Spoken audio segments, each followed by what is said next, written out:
Facing the mirror, a journey through a mother's pain.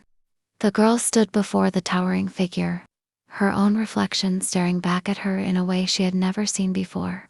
The woman before her was not just her mother, she was a monument of sorrow, a being made of stars and shadows, with stories etched into her very being. Tears streamed down the celestial figure's face, not of water but of light, cascading down like rivers of history, rivers of pain. She reached out, hesitant at first, as if touching her mother's suffering might make it real in ways she wasn't yet ready to understand. She had always known her mother carried weight, but she had never fully realized how deeply it was sewn into her very existence. The mother had been a prisoner of her own past, of the wounds inflicted by life, by love, by betrayal, by survival itself. The books stacked beside her mother were not just stories, they were chapters of her life, filled with pages of struggle, endurance, and silent suffering. The girl had often dismissed them, ignored them, even rebelled against them.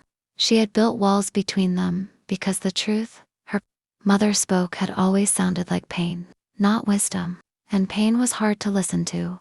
But as she wiped away a tear one made of liquid history, she understood. Her mother had done her best.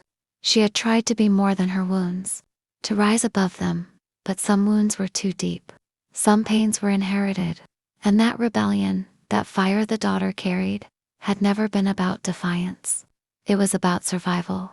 It was the echo of her mother's unspoken grief, passed down in whispers of frustration and misunderstanding. Now standing before her mother, she did not see a force to resist. She saw a woman who had fought battles before she was even born. A woman who had been broken but had still stood tall, still mothered, still tried. For the first time, the girl did not just see her mother. She saw herself. And she saw where she had come from.